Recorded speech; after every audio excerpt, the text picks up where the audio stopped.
حتک عزت کا قانون عام آدمی کا مسئلہ نہیں، آزادی صحافت کے خلاف سازش۔ پی ٹی آئی کی طرح گالی گلوچ اور دھمکیاں اب نون لیگ کے حامیوں کا ہتھیار بن چکے۔ ہم کہاں کھڑے ہیں؟ حامد میر کا زبردست کالم۔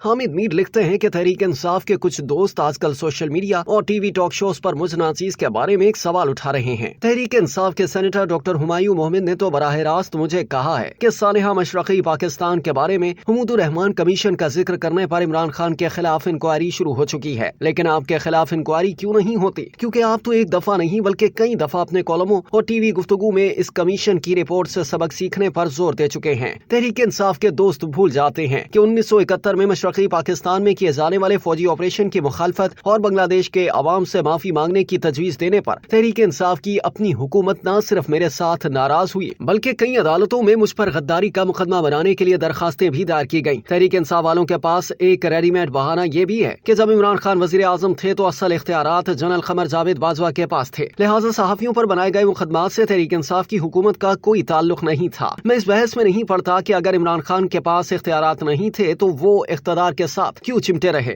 کیونکہ پاکستان میں تمام وزرائے اعظم پاور پالیٹکس کے ذریعے اقتدار میں آتے ہیں۔ جتنا عرصہ اقتدار میں رہتے ہیں تو آرمی چیف کی تعریفوں میں زمین و آسمان کے قلابے ملاتے رہتے ہیں، لیکن جیسے ہی انہیں اقتدار سے نکالا جاتا ہے تو پھر اپنی بے اختیاری کا رونا روتے ہیں۔ ہم جیسے لوگ ہر حکومت کی نظر میں گستاخ اور ہر اپوزیشن کے محبوب بن جاتے ہیں، لیکن ہمارے ہوش اس وقت ٹھکانے آتے ہیں جب اپوزیشن والے کوئی نہ کوئی چکر چلا کر حکومت میں آتے ہیں اور ہمیں ملک دشمن عناصر کی فہرست میں شامل کر دیتے ہیں۔ یاد کیجئے جب 2018 میں عمران خان وزیر اعظم بنے تو ببانگے دوحل جنرل باجوہ کے گیت گایا کرتے تھے۔ ہم نے اگر کہیں یہ رائے دے دی کہ باجوہ صاحب کی مدت ملازمت میں توسیع نہیں ہونی چاہیے تو تحریک انصاف والے سوشل میڈیا پر ہمارے خلاف وہ طوفان برپا کرتے کہ صحافیوں کی عالمی تنظیموں کو ہماری زندگی کی فکر پڑ جاتی۔ 2019 میں تو معاملہ اتنا سنگین ہو گیا کہ وزیر اعلیٰ پنجاب عثمان بزدار نے ہمارے والد مرحوم پروفیسر وارث میر کے نام پر رکھے گئے نیو کیمپس انڈر پاس کا نام تبدیل کر دیا، اور وزیر اطلاعات فیاض الحسن چوہان نے ایک پریس کانفرنس میں میرے والد اور مجھے غدار وطن قرار دے ڈالا۔ تحریک انصاف کے ایک وزیر کی طرف سے جھوٹے الزامات کے خلاف میں نے پیکا قانون کے تحت FIA سائبر کرائمز ونگ کو درخواست دی تو کوئی کارروائی نہ کی گئی۔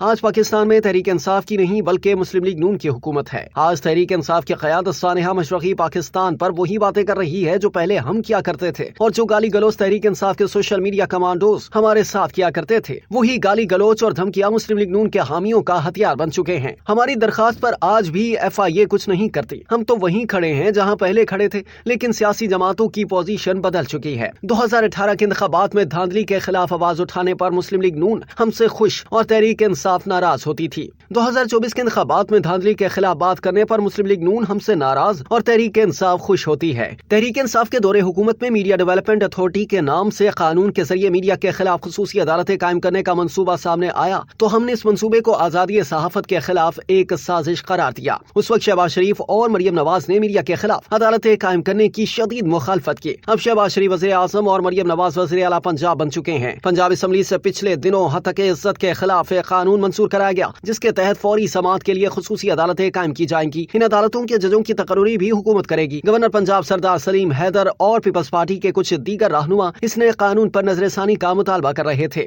لیکن گورنر پنجاب کی عدم موجودگی میں قائم مقام گورنر ملک محمد احمد خان نے اس قانون پر دستخط کر دیے۔ اب اس نئے قانون کو عدالتوں میں چیلنج کر دیا گیا ہے۔ ہم کل بھی آزادی صحافت کے خلاف قانون سازی کی مزاحمت کر رہے تھے اور ہم آج بھی مزاحمت کر رہے ہیں، لیکن قانون بنانے والوں کے نام اور کردار بدل گئے ہیں۔ حتک عزت کا قانون پاکستان کے عام آدمی کا مسئلہ نہیں ہے۔ اس قسم کے قوانین کا مقصد صرف اور صرف صحافیوں کا بازو مروڑنا ہے اور ان کے ہاتھ میں زنجیریں پہنانا ہوتا ہے۔ پیکا قانون کے تحت عمران خان کے خلاف تو انکوائری بھی ہو سکتی ہے اور ان کے خلاف غداری کا مقدمہ بھی قائم کیا جا سکتا ہے، لیکن اگر میرے جیسا کوئی صحافی اسی پیکا قانون کے تحت FIA کو درخواست دے تو معاملہ آگے نہیں بڑھتا۔ شکر ہے کہ ہم عوام میں شامل ہیں، خواص میں شامل نہیں ہیں، کیونکہ پیکا قانون بھی عوام کے لیے نہیں خاص لوگوں کے لیے بنایا گیا۔ حتک عزت کا قانون جس اجلت میں منظور ہوا اور جس پراسرار انداز میں قائم مقام گورنر نے اس پر دستخط کیے، اس سے یہ واضح ہے کہ آنے والے دنوں میں اس قانون کو صحافیوں اور مسلم لیگ نون کے مخالفین کے خلاف استعمال کیا جائے گا۔ کل کو اگر تحریک انصاف دوبارہ حکومت میں آ گئی تو شاید وہ بھی آزادی صحافت کے خلاف نت نئے قوانین بنائے گی